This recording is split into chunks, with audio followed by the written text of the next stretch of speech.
It's The World This Week. The World This Week in partnership with The Daily Beast. Nico Hines, world editor for The Daily Beast, joins us from London. How are you? I'm good. Good evening. Good evening as well to France 24 New Delhi correspondent Mandakini Galot. How are things in the Indian capital? Well, not good at all, Francois, not good at all. All right, we'll be talking more about the spike in COVID cases shortly. With us as well, Nicholas Norbrook, managing editor for the Africa Report. Your cover Our cover. The success issue. Okay. Success issue, yeah. All right. Because we've had enough of all the bad news and we want to tell you some good news. All right. We'll talk about good news in a moment. And we're also welcoming, here he comes. He's coming on set right now. Come on in. Richard Verly. You've been filing. That's why you're late. Huh? No. To tell you the truth, I had a problem on the highway coming here. Oh, okay. Well, Paris traffic, he could not keep away Richard Verly, Paris correspondent for Swiss daily newspaper Le Temps, The World This Week, where you can join the conversation on Facebook and Twitter. Hashtag World This Week. There's nothing quite like a rocket launch. Dateline, Cape Canaveral, Florida, just before 6 a.m. local time. 2, 1, 0. Mission. And Station is all about. We can go through the scales, go through the motions, develop new technology to take us beyond the moon, Mars, and that's what everyone's talking about at the moment. All right, Thomas Pesquet talking about what's at stake in this 6-month mission, the second for the Frenchman to the International Space Station. Nico, did you know there was a Frenchman going up in space this time? Standards have obviously slipped. What can I say? Your thoughts on the fact that right now there is this sort of frenzy of excitement over space, and it's not just with this one mission. We're talking about the moon, we're talking about Mars. What's it all about? It's a kind of childlike excitement, isn't it? And it's perfectly understandable. It's very much like firing a firework up into the sky. And I can't believe that these astronauts are brave enough to strap themselves to what is effectively a missile, which is fired into the sky. I've been to Cape Canaveral myself, and I've sat in the space shuttles, which are these incredible rickety old machines with these ancient dials. And I just have such admiration for these people. And I think it's just a childhood dream of so many of us to be up there in the blackness looking back at the tiny little Earth. Yeah, this interest in space, it's contagious, Mandakini Gallup, these days. Absolutely. Like Nico said, I've just been following, this program with a childlike enthusiasm of what are the astronauts eating, what are they listening to, but also India has been playing a role in this sort of space race, as the Prime Minister famously sort of inaugurated something called the Mission to Mars a couple of years ago. And as he said, India has, made a name for itself for sending the cheapest mission up to space. He calculated it down to the last kilometer, and he said that our mission to Mars cost only about 7 rupees per kilometer, and that's cheaper than taking an auto rickshaw in New Delhi. But more seriously, the role that India has been trying to play is sending satellites up there, not just for India, but for other countries, because we're able to build them cheap and get them up there quick. And of course, we're involved in a race with China on that. Yeah, that's an important point, Nicholas Norbrook, because we're talking about lofty science experiments that are going to take place aboard the ISS to better all of humanity. But as we've seen, and I know on the radio this morning, the French were a little uneasy with the fact that Elon Musk is sending a French astronaut into space. There's high stakes business-wise. It's big business, this. There certainly is. And it's not just that the French are not totally comfortable with the idea of private enterprise and interplanetary space travel. They would rather have a state-run program doing all of the heavy lifting, as it were. But I think, I don't want to be the one bringing these more terre-à-terre pedestrian concepts in. You came with the good news issue here. Watch out what you're going to say. It's true. I'll try and keep it upbeat. But, we have some challenges at the moment on the planet. And can we harness this energy and this enthusiasm for doing the slightly more boring things like, figuring out even just a carbon tax to try and pull down some of the emissions that we're pumping into the atmosphere. Oh, but look, it's a reusable rocket they're using. You just heard Mandakini talking about the carbon footprint of an Indian satellite going into space, Richard Verly. Well, what I found myself fascinating is the way this whole thing has been staged. Did you notice that the outfit of the astronaut is very much designed now? We have the impression that Daft Punk is actually in this rocket. Did you notice as well all the communication, all the way the EU, the European Union, is now trying to say that they are part of this space adventure, despite the fact that the rocket is American and so on and so forth. So what is to me fascinating is the way how Thomas escaped for France, but it's probably true for the Japanese astronaut as again. They are symbol of something that those countries want to achieve while they cannot, because the US is achieving it for them. And I believe that there is something, especially in EU, in Europe, that it's time to think about. Can the European continue to bank on the American to fly into space? Don't you think it is time for Europe? Or the Russians. The last time Russians. he went up with Don't you think it's time for Europe, after this pandemic, to try something big, to have this kind of big bang effect into space? I believe that will be the result of this adventure. All right, well, let's talk about the grim reality on planet Earth. And Mandakini mentioned it at the outset, what's happening in India. World record-breaking 330,000 new COVID infections just in the past 24 hours, some 2,000 deaths, mass cremations taking place in the capital, New Delhi, as you can see with this drone footage, as well as elsewhere. A month ago, the government was still crowing about its crisis management, steadfastly refusing a repeat of last year's lockdown. And there you see the numbers and just how dramatic on that graph they have spiked. Mandakini, of course, the big story today, to sum it up in one word, is oxygen, or the scramble to get some for those who are desperately ill. Absolutely. I mean, I have never witnessed anything of the kind that we're seeing right now. The oxygen crisis is very real, very present.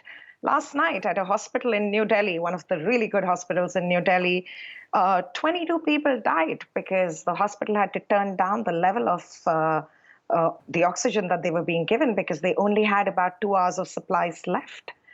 And so a real tragedy unfolding here, Francois. The chief minister of Delhi was practically begging on national television, begging the prime minister to let him know which number he can call in the central government to organize oxygen. So really, a part of the story is that our healthcare system has collapsed, and I'm not exaggerating. It has absolutely collapsed.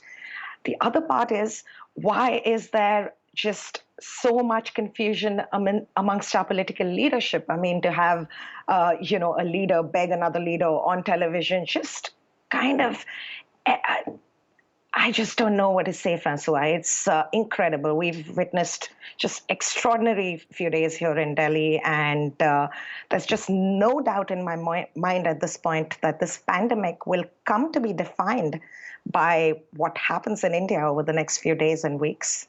Yeah, the Daily Beast reporting, Nico Hines, that many desperate families have been forced to turn to black market price gougers who've been able to buy hospital space from corrupt administrators. And then, of course, there was the story of that explosion that took place at a hospital in the south of the country late on Thursday, Nico. It really is a desperate situation right now. It's absolutely horrendous, and the footage coming out of it is just so visceral. You know, you can see people lined up in car parks outside of hospitals just begging, family members begging for them to be allowed in, and you can see them taking their last breaths. And it's something that should not be happening. I think, there's no way that India should be this badly prepared. They seem to think that because they got away with the first wave relatively okay, it was bad, but it wasn't amongst the very, very worst in the world.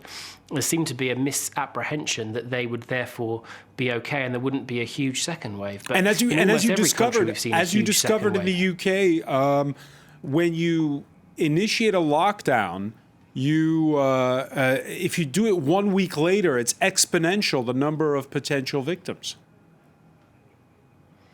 That's right. I can't believe that there isn't the strongest possible lockdown in place at the moment. And that's something that should have been planned for in advance, just as there should have been plans in place to make sure that there was sufficient oxygen and all these other supplies. They're also running out of various antiviral drugs. And of course, they haven't got the vaccine sorted out and into enough people's arms. But the oxygen, for example, if you're looking at the Indian papers the last few days, have been full of reports that exports of industrial oxygen had doubled over the last 12 months because countries around the world are trying to stock up so they've got enough oxygen to deal with potential disasters. And India was just happily selling it abroad, not thinking ahead about what could strike and befall this huge vulnerable population. Richard Verly, India, which is makes a lot of the medicines we use. We've been talking about a lot about the Serum Institute in Pune and the fact that it's the same conversation we've been having here in the European Union. True. We knew India was in a difficult position. We knew that such a wave could take place in India. What is a surprise to me is that the Modi government, who took pride of its efficiency, especially in the economy, has not been able to come with any type of solution, either lockdown or other solution. And that proves that this government is probably telling lies to people, pretending that it is the most efficient that India ever had. That's the first point. Second point, look at Asia at the moment. You've got other countries in Asia, especially in Southeast Asia, countries that have completely closed their borders, hoping that the virus will not come in, and the virus seems to come in now. So we may have other type of Indian surprises in the region in the coming days. I hope it will not take place, but countries like Malaysia, Indonesia, Thailand, watch it at the moment. There might be a kind of India syndrome taking place. Yeah, no national lockdown, at least not yet in India.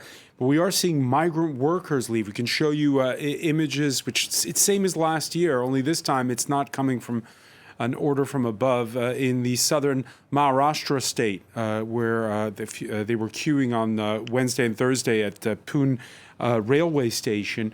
Nicholas Norbrook, again, it's this question of do you lock down or not? And as Richard was saying, especially in the face of all these variants.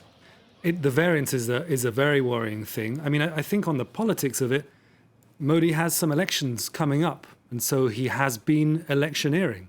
And not always wearing a mask. In fact, very often not wearing a mask. And the idea of pushing greater restrictions in the middle of an election campaign, it's tough. Trump discovered that, maybe to his cost, although there were other factors to Trump. I think that in terms of the variations, that's where the real concern is. That there's been a lot of talk about what happens when this particularly mutating virus finds a reservoir and is able to rip through it unchecked. The real concern then is, will India pull back from delivering vaccines for COVAX? And what does that mean for the rest of the world, who had been banking on India to be its pharmacy? Now India, quite rightly, I think, is keeping vaccines for itself. But what does that mean then for countries in Africa who are absolutely desperate for those supplies, and already COVAX is very, very behind schedule. All right. On Thursday, you were talking about those campaign rallies. Curbs finally decreed in West Bengal. They have 8 rounds of elections that run all the way to the end of the month. They're on number 6. Those regional elections still ongoing. The Home Minister, Amit Shah, attending only one of the 3 planned rallies he was going to go to on Thursday, and Narendra Modi addressing supporters virtually. Is the government changing, Mandakini? I mean, it's just the height of irresponsibility. Amit Shah at that rally yesterday, we recorded over 300,000 cases yesterday. Francois, if ever there was a time for a lockdown, it is now. And yet, I mean, the Kumbh Mela, that massive religious festival that began sometime in mid-March, by the way, has not entirely been cancelled yet. Yes, there are very few pilgrims on the ground now, but it hasn't been cancelled entirely. So is the government acting? Well, not enough. We heard from the Prime Minister on television a couple of days before, and all he said was, well, everything's going to be okay. We're building really huge hospitals, and there's going to be enough oxygen, and everyone's going to get a vaccine. And as I was listening to him, I wondered if he was the Prime Minister of another country where everything is okay, because it didn't sound like the Prime Minister of this country where, as one High Court judge said to the central government yesterday, hell is breaking loose, and why is the government so oblivious to ground reality? So a deep disconnect between the government and her people at the moment. And are citizens taking it upon themselves to socially distance? Are they scared and therefore staying indoors? Well, there's a very real sense amongst citizens that we're on our own. Those who can stay indoors are staying indoors. If you just scroll through any of the social media networks in India currently, it's just full of people begging for oxygen, begging for ventilators, begging for drugs, and people are coming together. Activists, lawyers coming together to help each other to find these things. And of course, the only person noticeably absent from this process is the government. So a lot of people here are asking, where is our government? Why aren't we getting enough help? And a lot of real anger because, look, everyone's losing loved ones. And a lot of these deaths, Francois, this time around are very, very young people. Yeah, the big difference with 1 year ago. The verdict came in earlier this week on Wednesday with the U.S. president saying no one should be above the law. This after Derek Chauvin became the first white Minnesota police officer ever convicted of murder. The jury took only 10 hours to deliberate. Last May's death of George Floyd sparked worldwide outrage. The victory is bittersweet, say civil rights activists. Thursday was the funeral of 20-year-old Dante Wright. Just a few miles from the courthouse where Chauvin was convicted. A police officer there had mistook her gun for a taser after a routine traffic stop. And that gives you a bit of a measure. I know it's a story, Nico Hines, that the Daily Beast has covered extensively. There is this sense that perhaps there's a turning point or not when it comes to thinking about policing and thinking about that vicious cycle of fear and guns. I don't think there's any sign of a turning point, to be honest. This case was different to some of the previous cases which have become huge kind of cause celebs, the Trayvon Martin shooting, for example, where basically Republicans took one side and Democrats took the other side. This case was so egregious, so offensive, so disgusting that basically any sentient person who watched that footage agreed that this police officer had unlawfully killed George Floyd. And so in that sense, this has been different to all of the other cases. But there's no turning point because, as you said, Dante, his funeral was happening this week. We had police in Ohio shot a teenage girl this week. She'd called the police for help. They turned up and they shot her. We had a 13-year-old boy shot dead in Chicago. And so how can we talk about turning points when the same mistakes are being made over and over again by a police force that still seems to be out of control? We're going to put it to the rest of the panel. When we come back, stay with us. You're watching The World This Week.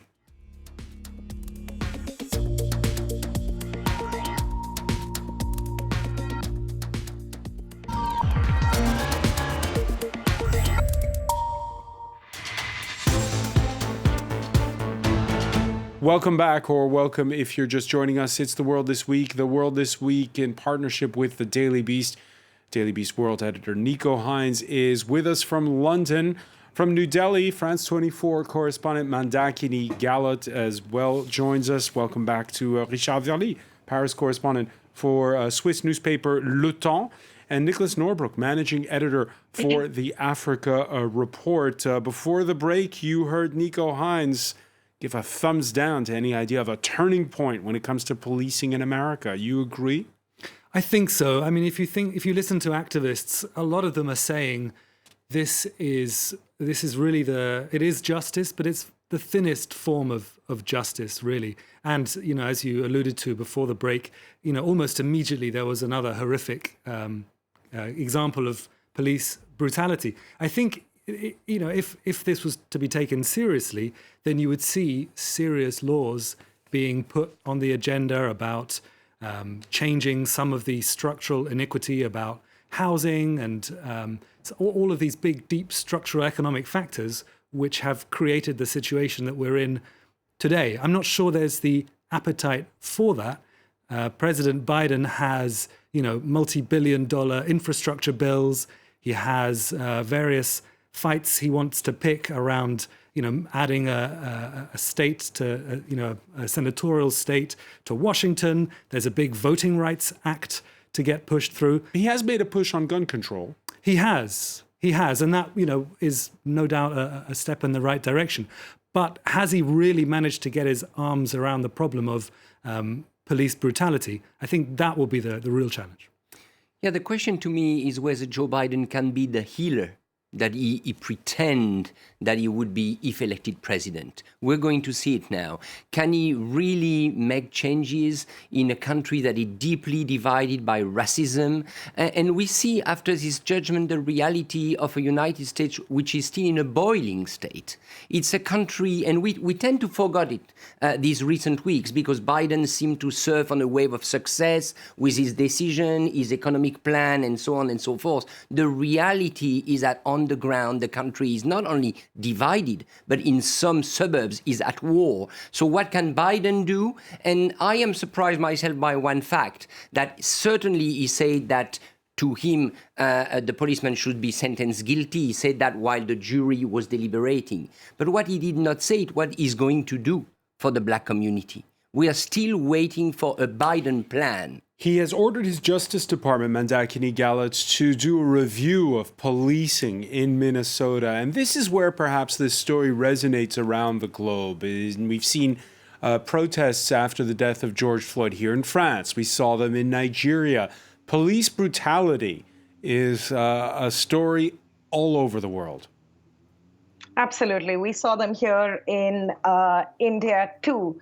And police brutality is a story all over the world, increasingly in places in the developing world, at least, that brutality is targeted against minorities, as was the case with George Floyd in America. So in India, we have a huge problem with the treatment meted out to Dalits. Those are people from the lower castes. And for a little while, when everyone in the world was protesting, the government did sort of look like it was going to address this long-standing issue.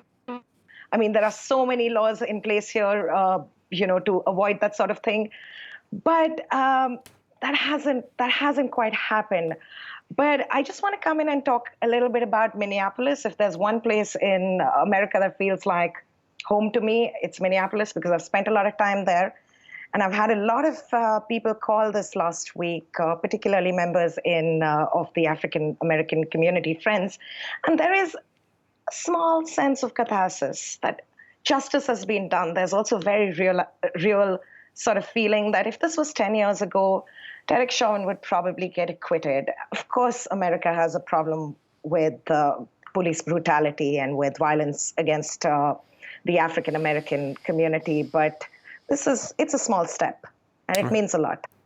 All right, and so perhaps there can be a change.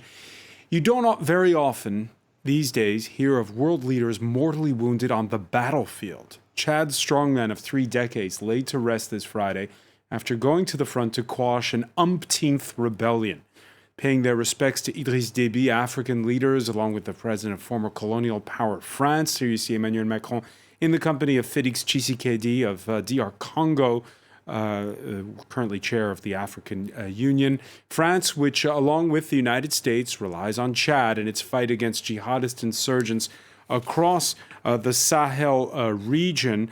Nicholas Norbrook, it's interesting that the demise of Idriss Deby, who we thought had 9 lives because he's faced trouble from across the border, within his borders, so many times since 1990, and the reaction to it.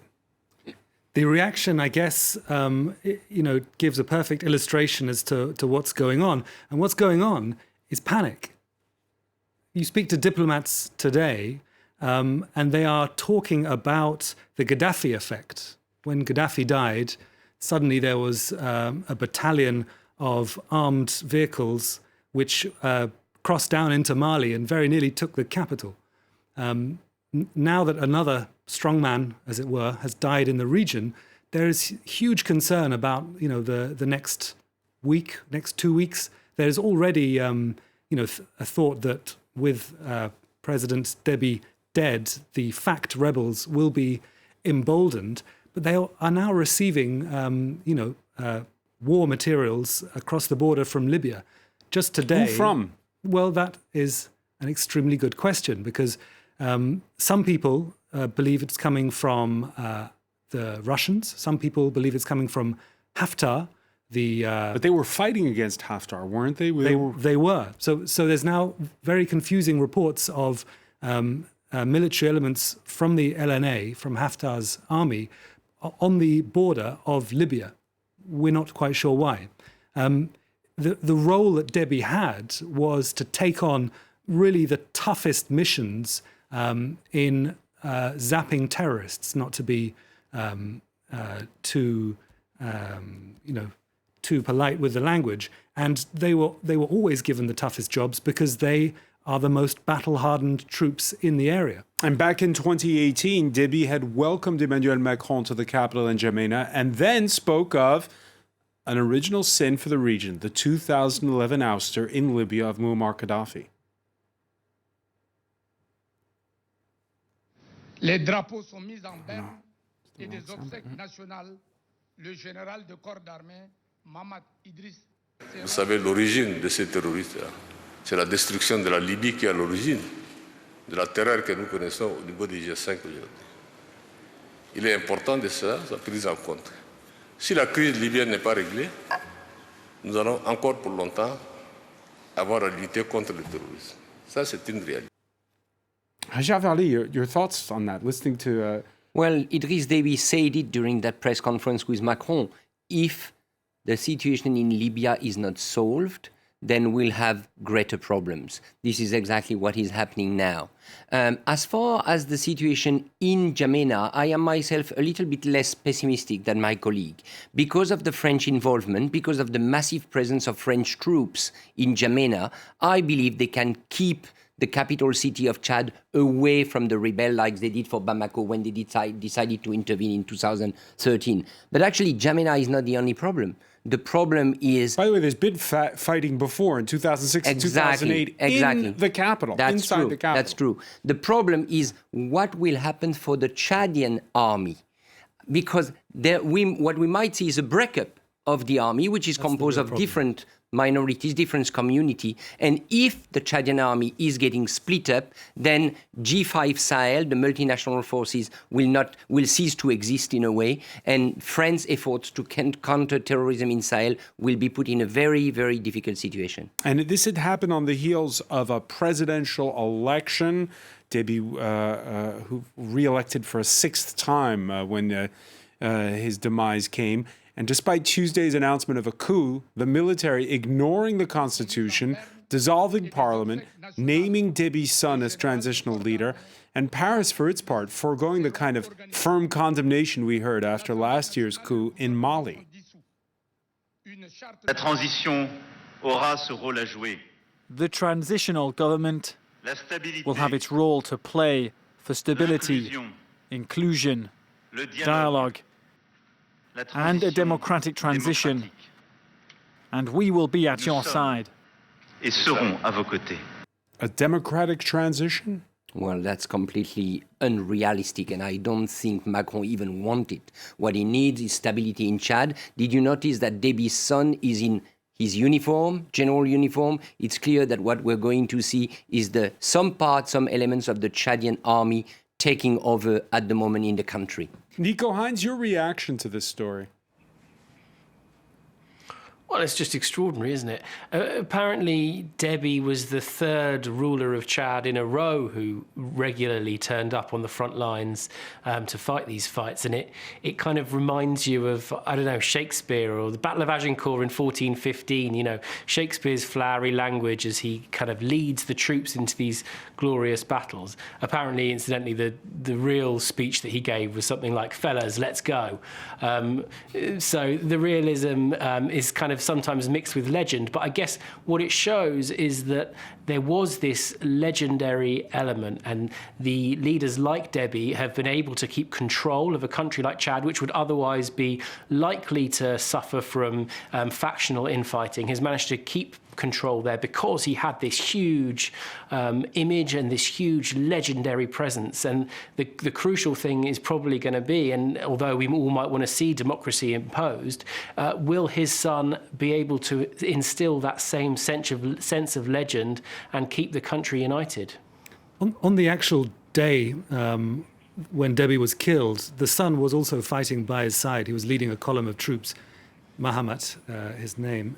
He is popular within the army, but the problem is the regime has made many, many enemies, both within and without the country over the last few decades. So I think the possibility of an army fracturing down the middle is very, very real, and I think that's what worries a lot of people.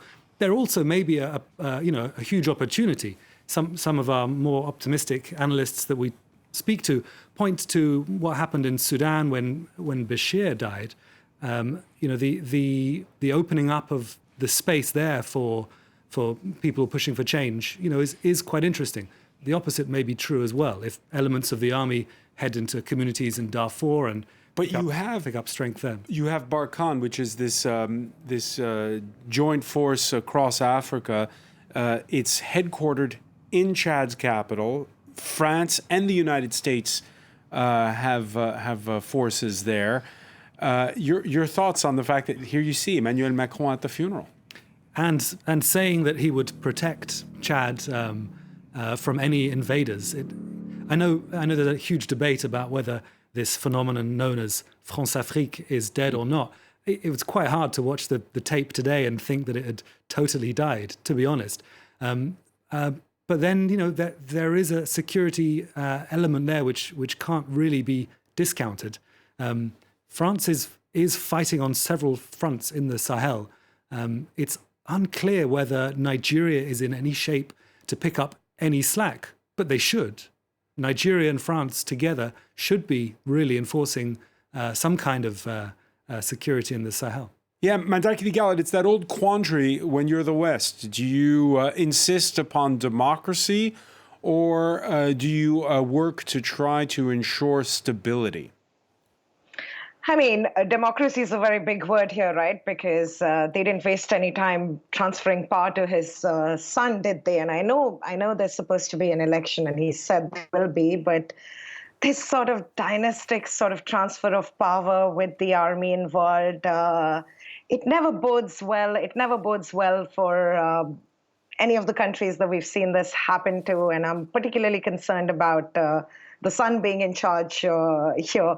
I have to be honest, I don't know very much about Chad, but I read that he was in charge of his father's security. Didn't do a very good job, did he? So I'm really interested to see where this goes, but I don't know enough about Chad to answer that question, Francois. A failed palace coup, by the way, was thwarted this week by a popular uprising.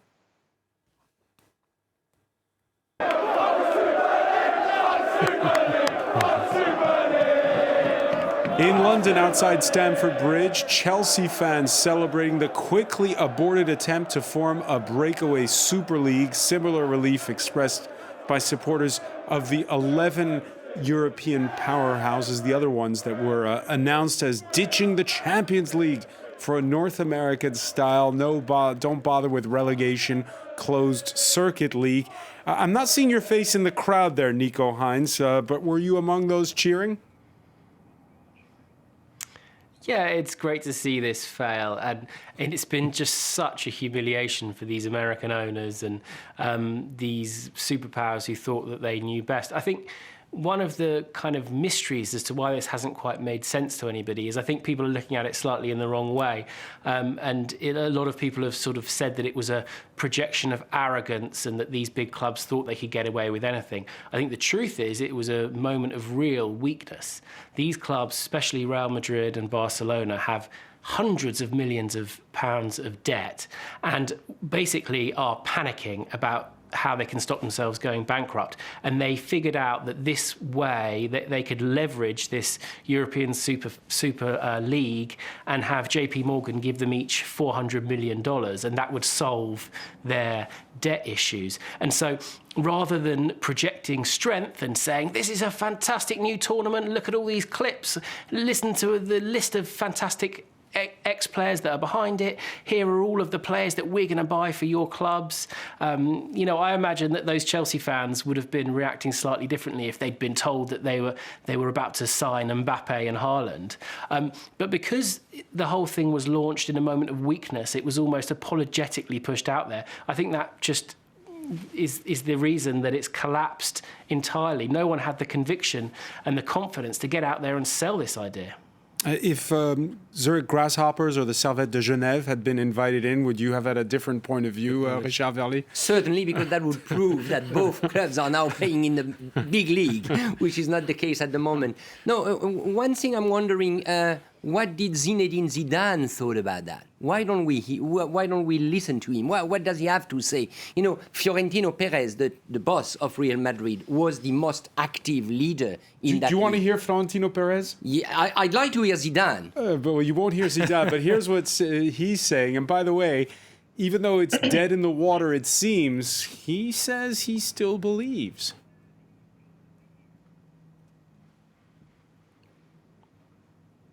El proyecto ahora está, digamos, en stand-by. Sigue existiendo la Superliga. Yo diría que sí, la sociedad existe, pero bueno, se te van la mitad, digamos, cansados de lo que han oído en 24 horas y, oye, mira, yo no quiero así seguir. So, it's still alive, the project, he's saying. Well, he probably has to say it because he has financial backers who bet on that and who bet on him. But at the moment, it seems really dead. But again, what do the players have to say? Messi, Zidane, and the others? I'm really frustrated to see that such a decision is being taken completely away from the players. And I believe that's the reason why it exploded this way in England.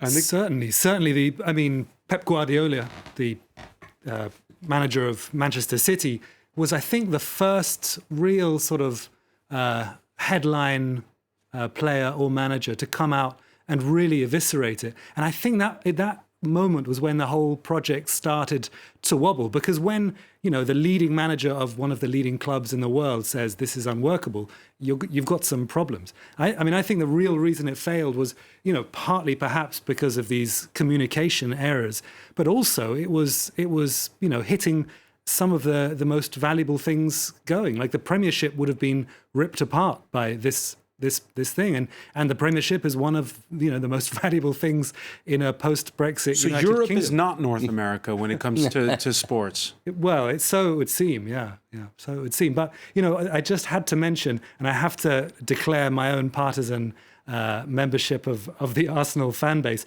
but to see Chelsea supporters being held up as the great defenders of the little guy in world football, I found quite funny. Of course, Mandakini, India already has a Super League.